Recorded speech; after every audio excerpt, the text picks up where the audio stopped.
Hey everybody, we're going to be getting started here in a little bit. So we're going to start right at 6 o'clock, so people can enter as they need to. So I'm going to share my screen here.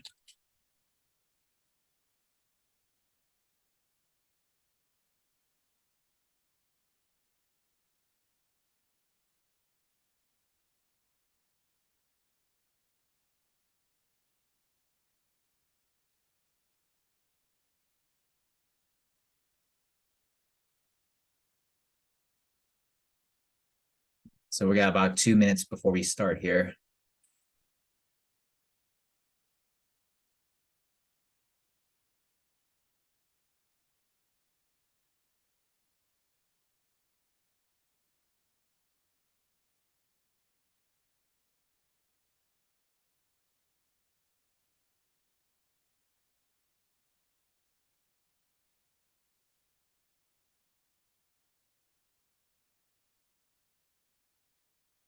And I think I'm going to stream this live on Facebook too.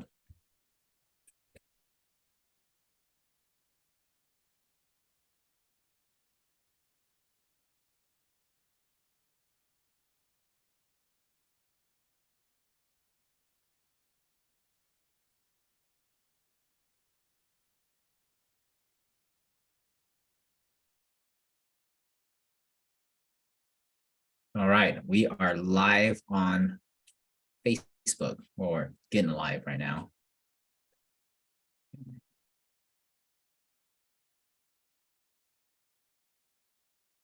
All right, we are live on Facebook. Getting live right now.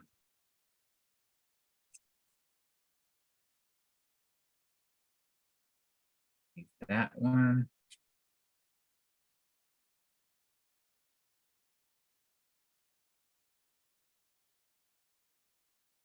All right, so it is 6 o'clock. Okay, thank you everybody for making it on time. And we are going to start right now. I don't want to take up a lot of your time. So we're going to go ahead and get started. Thank you everybody. My name is David Yang with Home Sellers. Today we are going to be talking about healthcare for real estate professionals. Okay, now I know it says healthcare for real estate professionals, but really in actuality, it's healthcare for anybody that's self-employed pretty much, okay? I just picked real estate professionals because most of the people on this call are going to be real estate professionals, but really if you have a small business, you can probably use this strategy to help you with your healthcare costs, okay? So before we get started, I have a disclaimer here. This is not financial advice. This is not medical advice, okay? I'm not a financial planner. I'm not a CPA. I'm not a doctor, okay? I probably am very bad at spelling, so you'll probably see some misspelled words in my slides here, and I apologize for that, okay? This is for education and entertainment only, okay? So you want to seek your own professional help. So what I'm going to be talking about today, the strategies I'm going to be talking about today are strategies that I have used. I am no way an expert in these, okay? I'm just, teaching you guys about what I see, what I've done before, and what has worked for me. And hopefully it can help stir your brain juices so you can get out there and kind of, help yourself to see if you can set yourself free from, relying on others for medical insurance or medical care, especially when it comes to your finances, okay? All right, so employer or company healthcare, all right? So let's talk about that. So we have some context to go off of, all right? So your employer or company provided healthcare, it can be a very great thing, okay? Because you could have very low premium or very low deductible with your employers. Some employers provide free healthcare, okay? It's hard to beat free, all right? You usually don't have a choice of healthcare when you're with your employer or with your company, okay? Because usually how it does is the company goes out and selects the health plan, and everybody that's an employee pretty much has to use their health plan, okay? So if you have a particular doctor that doesn't take that insurance or anything like that, then, if you're working with your employer and your employer's insurance doesn't cover the doctor that you want to go see, then you're kind of stuck. You have to use whatever doctor or clinic that your employer's insurance plan will cover for you. Okay, so that kind of limits you to kind of the doctors that and the clinic and the care that you can receive. Okay, so employers use it as a form of attracting and retaining employees. Okay, so that's kind of how employers got into the healthcare insurance business, is they wanted to, attract more talent to their company, and they want to retain employees. And that's really what it's about, because, I don't know about you, but I know some people, and that's kind of why I'm putting this training on too, is that they tell me that, hey, David, I want to do real estate full time, or I want to do, I want to be, a business owner. I want to start a restaurant, or, whatever. I want to be an entrepreneur, but it's very hard to do that because I have to stay with my employer, because my employer pays for or provides health insurance. Okay. And if I stop working for them, I have to pay for my own health insurance, which is very scary. Okay. It's very scary to pay for my own health insurance. And what I say to that is that, they're using that as a way to keep you there. Okay. And you can see too, from the people that say that, or the people that think like that, they are stuck at their job. Even if they hate their job, they might have to stay there for the medical benefits. All right. So for you guys, I don't want that to be you. I don't want you to be stuck in a job or at a company that the only reason why you're there is because the medical benefits. You might hate that job, but you have to, live with it day in and day out, because they provide medical benefits for you. Okay. The medical benefits that they provide to you as an employee, they don't really benefit you tax-wise. Okay. So they benefit the employer, because when the employee pays for your insurance or your medical costs, they usually get tax incentives. So it helps the employer keep you, and it gives them a tax break for it. Okay. So it's really good for you, the company, and it's really good for the employer. All right. It helps increase productivity for the company. Okay. So by you having medical insurance, you're generally going to be more healthy, which makes you more productive, which ultimately feeds back to the profits of the company. Okay. So who wins in this? It's the employer, it's the company, right? So the employee doesn't really win. Yes, the employee gets, the benefit of having the employer pay for some or all of their health care. But, at the end, who is it really benefiting? It's benefiting your employer. It's benefiting your company. Okay. So you, as a self-employed person or a real estate professional, how come you can't take that and benefit yourself, right? And that's kind of what we're going to talk about today, because I don't want you guys to be stuck in a situation where you feel like you have to be with this employer just for the medical benefits. All right. So now that we talked about, the employer and the company healthcare that they provide, okay, how are we going to do that? How are we going to get away from them, right? How are we going to go out and set ourselves free? So there's really two strategies that I try to implement together, okay? The first one is the health savings account. So you guys have probably heard of this before. And again, like I said, I apologize for the spelling. It's health savings account, HSA, not has like on here. So it's HSA, not HAS. Okay. Health savings account. Okay. So most of you guys probably heard of the health savings account before, but I'm going to tell you guys a little about it, especially for those that have never heard about it. Okay. So the health savings account is kind of like a retirement account, right? You can go and you can anybody can pretty much go and open a health savings account. All right. The government enacted these laws about, I would say about like 20 to 30 years ago. So they allow people to go out there and, open these accounts, and they can put money in there for medical purposes, for medical expenses. Okay. It's called the health savings account. Now there's some rules around having them. Okay. So your employer that you work for, they might have a health savings account for you. Okay. But you yourself can go and open your own health savings account as well. Okay.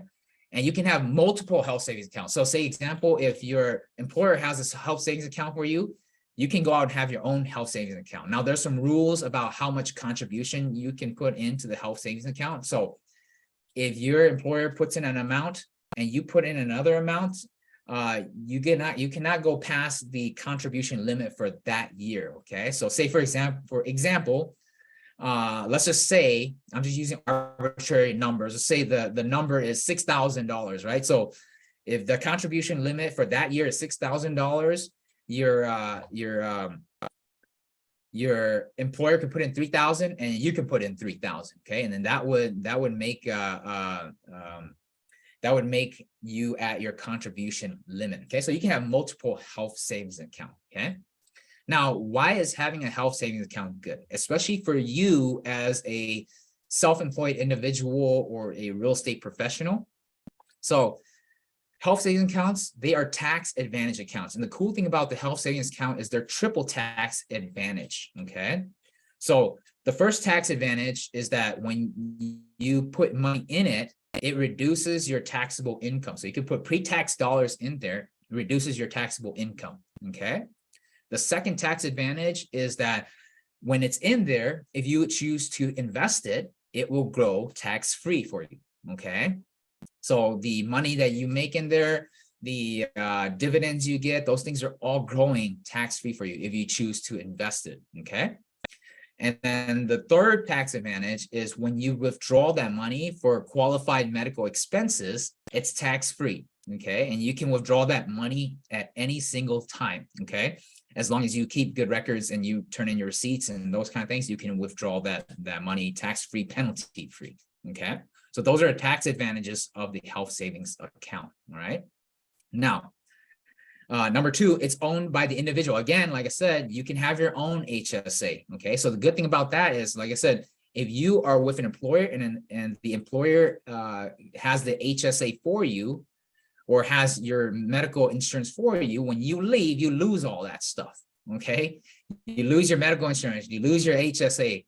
But if you have your own HSA, you can take that wherever you go. Okay. It's not tied to your employer. All right. So it kind of frees you from needing an employer.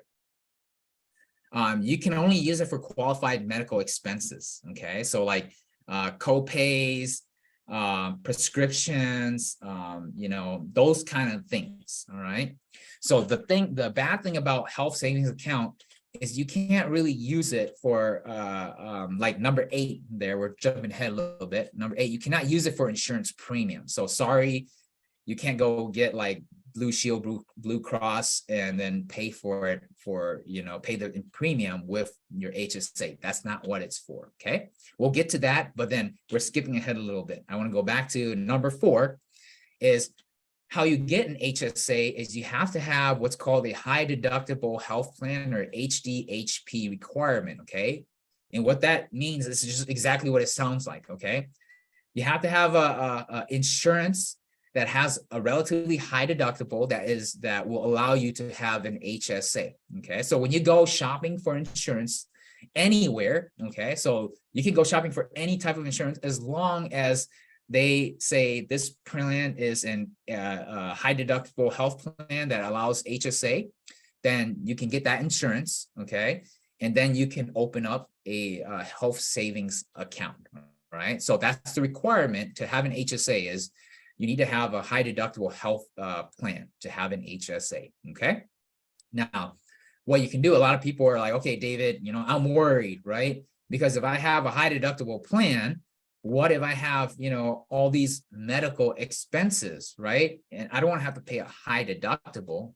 Well, what you do is generally, if you are of working age, right? So anywhere from like 16 to about 60, your working age, right? You're generally going to be pretty healthy. All right. So you're not going to be going to the hospital, or you're not going to be having a lot of medical expenses, all right?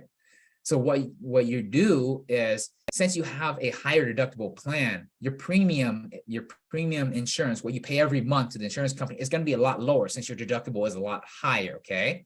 So what you're going to do is you're going to take those savings, those every monthly savings, since you have a lower premium, you want to take that and you want to put it into your health savings account, okay? Because that's generally how insurance in general works, okay? If you have a low deductible, you're going to have a high premium. If you have a high deductible, you're going to have a low premium, okay? So in this case, you're going to have a high deductible and a low premium. The difference that you save, you want to put it into your health savings account, all right?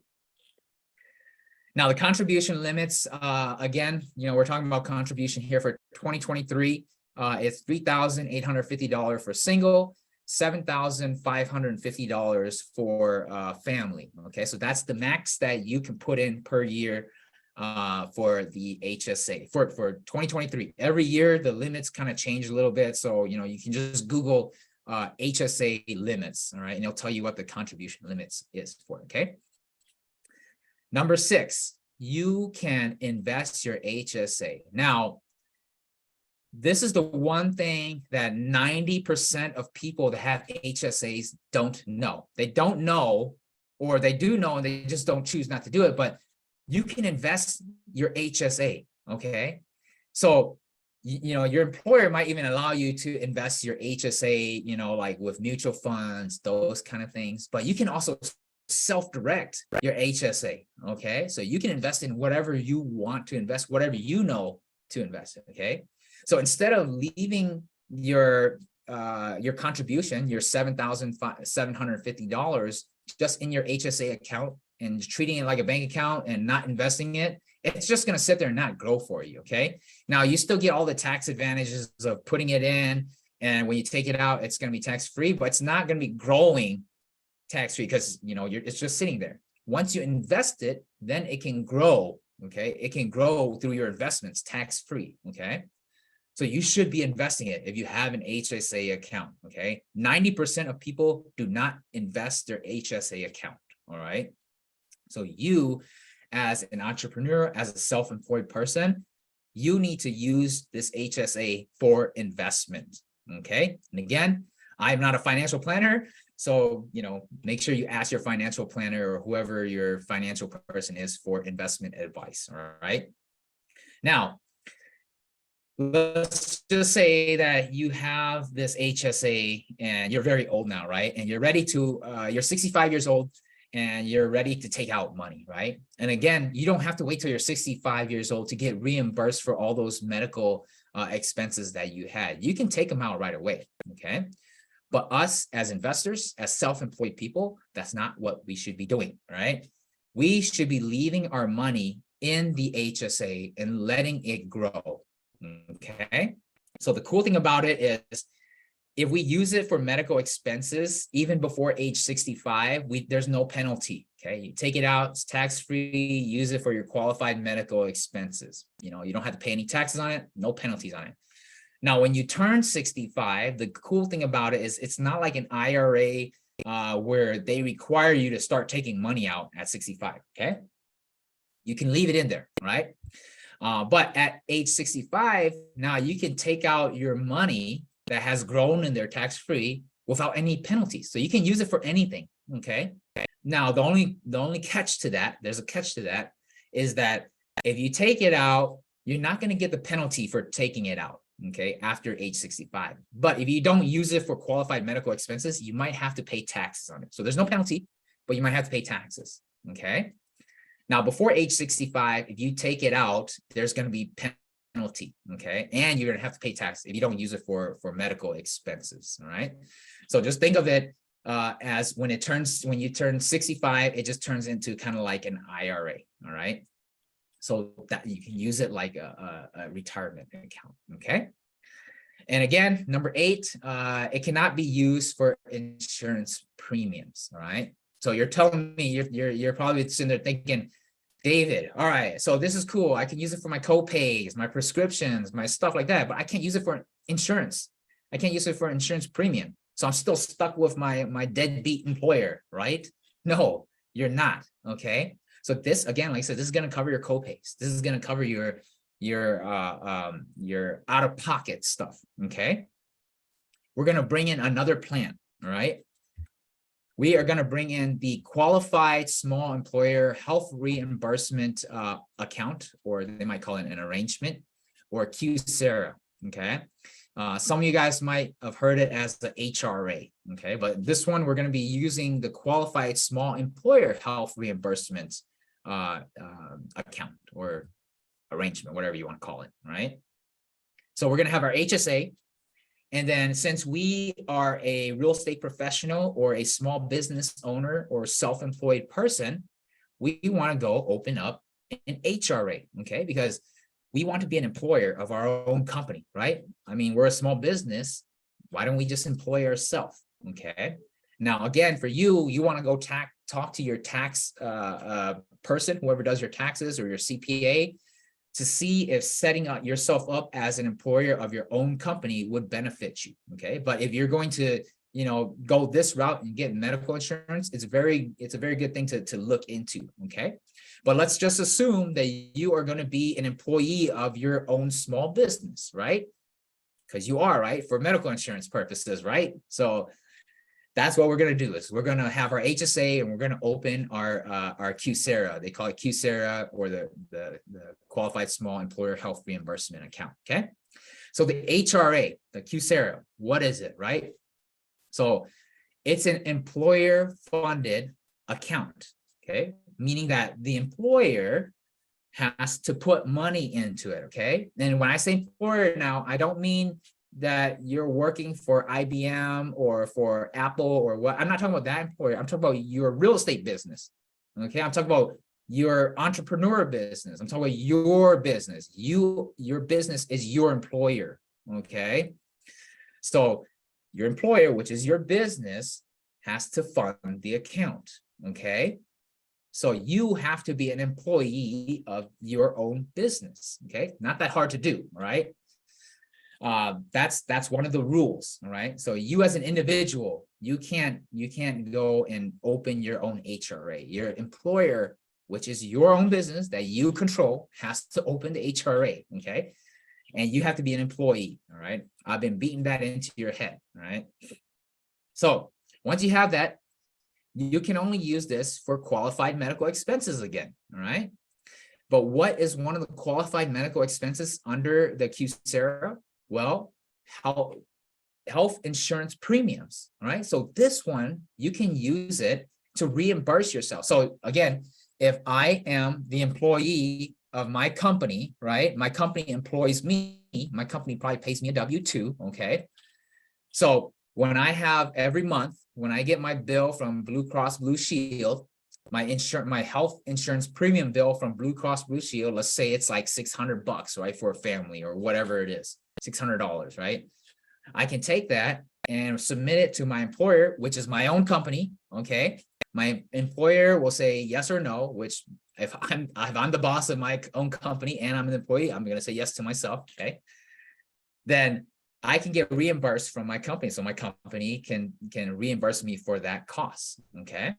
So it's tax-free to the employee, meaning that money that my company reimbursed to me, I don't have to pay taxes on my personal taxes for that. Okay. It's tax-free to me. Okay. And to my company, since that money is coming from my company, that's a tax incentive to the company. Okay. So the company can get a write-off on that. Okay. So again, the company is my company. It's my own small business, whether I'm a real estate professional or I own a sushi restaurant or whatever it is. Okay. I am my own employee. I'm submitting my own receipts to my employer. Okay. Which is my company again. They're reimbursing me. Okay. So the money that my employer pays me, I don't have to pay taxes on it, but my employer, they get a tax incentive. Okay. Now, number 4, unused funds can be carried over to the future, all right? So you might have heard something called the FSA, the flexible spending account. You might get that at your workplace, right? You put money into it. At the end of the year, you use it. If you don't use it, you lose it. The HRA or the QSEHRA is not like that, okay? So your employer can put money into it, okay, and they can set a or a reimbursement amount every month. And if, let's just say, like, you forget to submit your reimbursements or whatnot, the amount that's in there can carry forward, okay? So you don't really ever lose it, okay? So that's the HRA, all right? So you use the HRA to pay for your health insurance premiums, okay? And then you use the HSA to cover your co-payments, your, anything that you have to pay for, your deductible, those kind of things, okay? So now you have those two combined together, all right? So now you can go to your any insurance company and any medical insurance company or any insurance shopping place. I know like a lot of states have, and a lot of cities, and even the US government has their own shopping website where you can go shop for insurance. Now you're not limited to just your employer's insurance. So let's just, again, like I said, it brings me back to, if you have a doctor that you like to use, right? And he's not part of your employer where you're working, their insurance, you can't use him, right? But now you can go shop for an insurance plan that doctor will accept, okay? Again, you have to take into all the requirements. That insurance plan has to be a high deductible plan, okay, that allows you to have HSAs. But now you can find one that doctor that you like to go to is part of, all right? So it gives you the flexibility to choose whatever health insurance plan that you want that fits within your overall strategy, okay? All right, so there's a hack, all right? I'm gonna teach you guys some hacks, okay? So, and some of these things I kind of already talked about since I jumped the gun on a few things, all right? But I'm just gonna go over them trying to help you out again, okay? So what you wanna do is you want to use the HRA to reimburse your insurance premium, okay? So again, you have premiums every month, you use HRAs to reimburse you, okay? The company gets a tax write-off for that, all right? And you, for your HSA, your health savings account, you want to contribute the max amount every year, okay? And again, when we're contributing the max amount every year, we're not just going to put it in there and then take it out right away. So say, for example, if I put $7,000 in there this year, I don't want to go have $7,000 worth of expenses and then take that $7,000. That money hasn't had any time to grow, okay? So I'm going to take that 7,000 or whatever the contribution I put in there. I'm going to take that and I'm going to go invest that. Okay. You can invest into whatever you want: stocks, bonds, mutual funds, real estate, whatever you want to invest it in. Okay.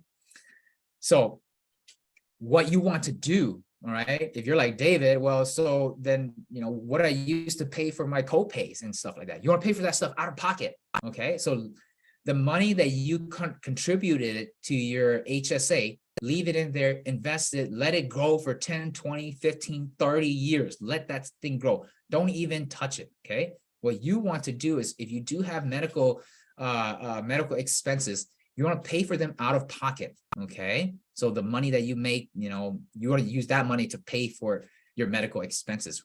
And there's a reason for that, okay? You want to save your receipts. So all those medical expenses you've been paying out of pocket for all these years while you had your HSA, you want to save those receipts. Take a picture of them, upload them to the cloud, or put them in a shoebox. I don't recommend the shoebox thing. I recommend putting them in the cloud so you can have them for 10, 20, 15 years, okay? You want to keep good records of them, okay? And again, like I said, you don't want to withdraw them.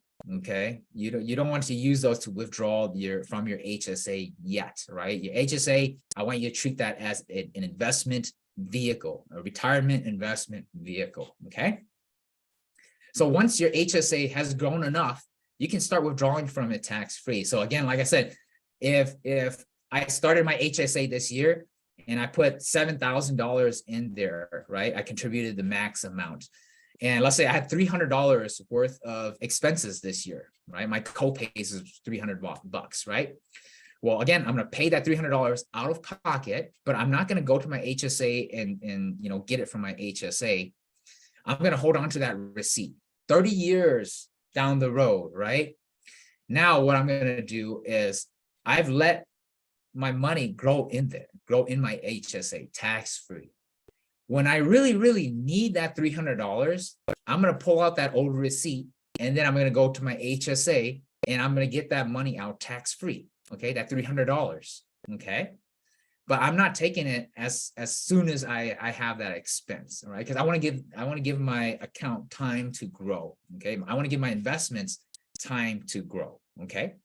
And again, when you turn 65, then you don't even have to use that money for medical expenses anymore. You can just use it like a regular retirement. You can start withdrawing from it. Again, you'll have to pay taxes on it. Once you withdraw it and you don't use it for medical expenses, you have to pay taxes on it, okay? But at that time, if you want to, there's other strategies to help you avoid or help you reduce taxes. You can talk to a CPA at that time when you're 65, okay? And even by that time, they might have new tax strategies to help you, all right? But even after age 65, if you withdraw it for medical expenses, then you still get tax-free, penalty-free, okay? And the other thing too is that you can transfer your HSA to your spouse, okay, when you pass away, all right? They can pick it up, they can start using it just the same how you use it, okay? You can pass it on to your children, okay? The only thing is there's a little bit different rules if they're not your spouse. So like children or like trust, those kind of things, there's a little bit different rules. So you want to do some more research into those, okay? The moral of the story is take control of your own medical financial status, okay?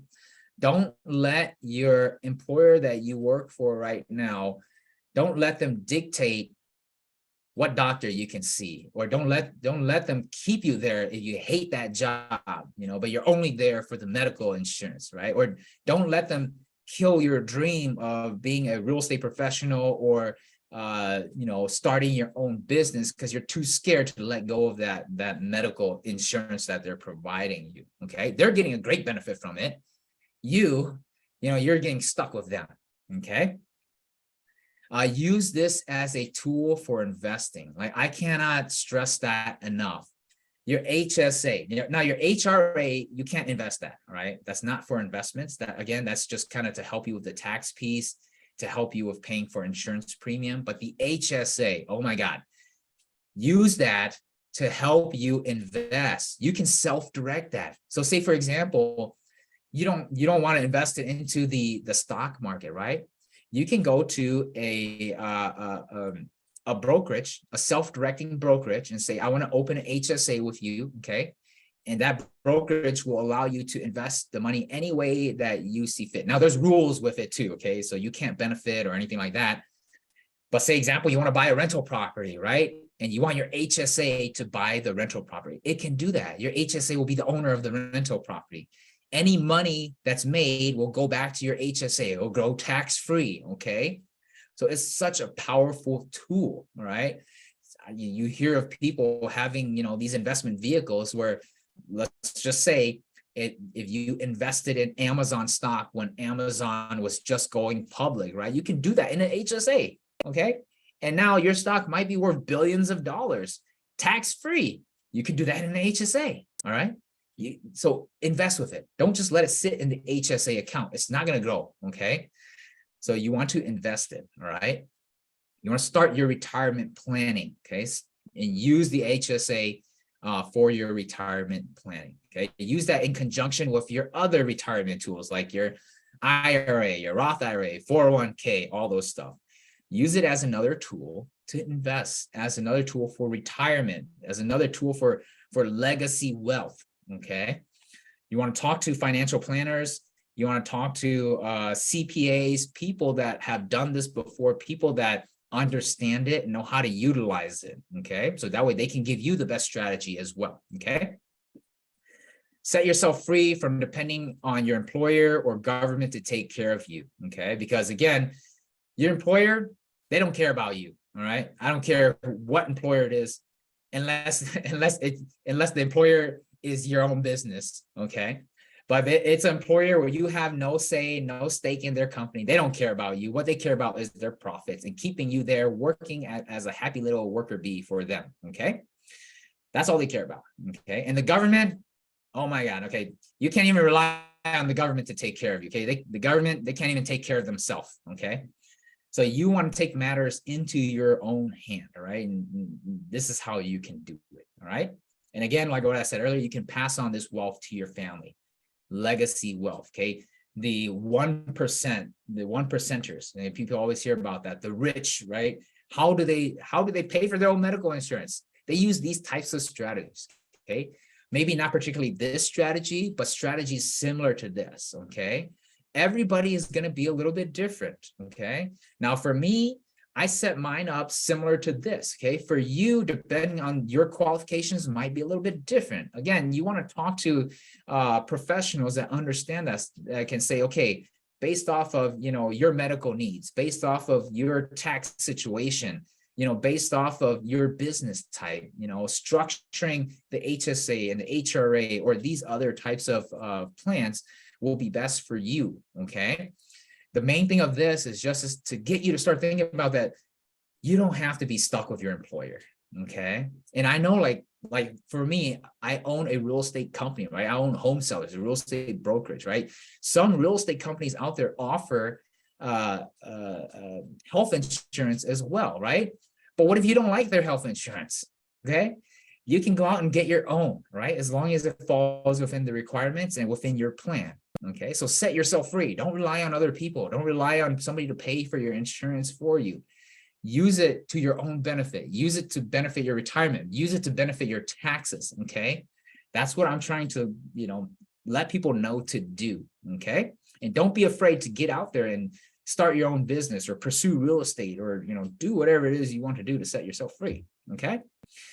Now, this was just a very quick overview of some of the steps that you can do to,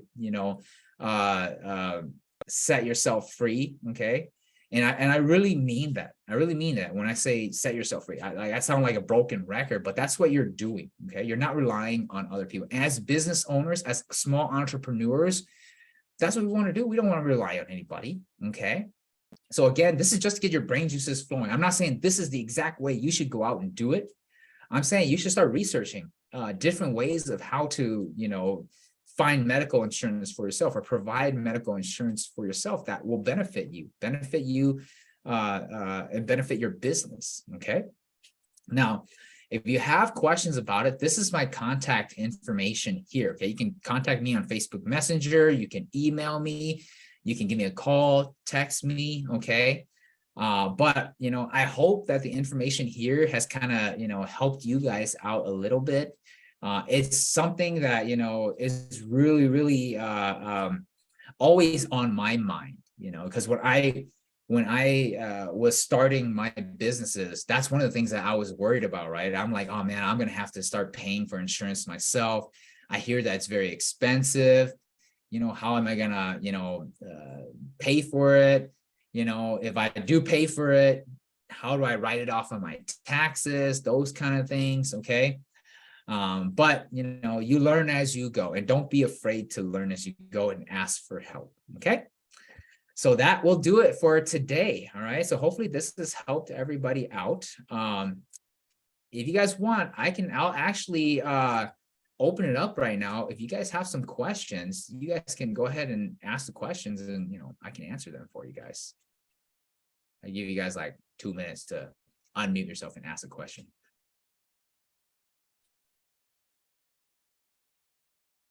Clock is ticking. Okay.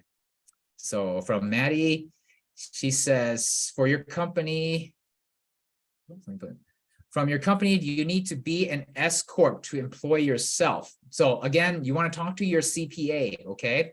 Now, usually if you are an S Corp, yeah, you're going to be a W-2 employee of your own S Corp, okay? So if you have an S Corp, setting up the QSEHRA, the qualified small business employee health reimbursement account would be a good option for you, okay? If you have an S Corp, since you are a real W-2 employee of your own company, okay? So yeah, you would be able to set up your HRA if you had an S Corp and if you were an employee of your own company. Now, the only thing you got to be careful about though is if you offer that, let's just say like I have an S Corp, right? and I own my S Corp, but I'm also a W-2 employee of my S Corp. Now, if I ever hire anybody else, if my S Corp ever hires anybody else, I have to offer that to them too, okay? So those are just some little nuances that you want to be aware of when you're doing this, okay? But good question, Maddie. All right. Anybody else? Any other questions? All right. All right, so if nobody else has any other questions, thank you everybody for coming on today. Hope you guys learned something. Contact me if you have any more questions. Have a good night, everybody.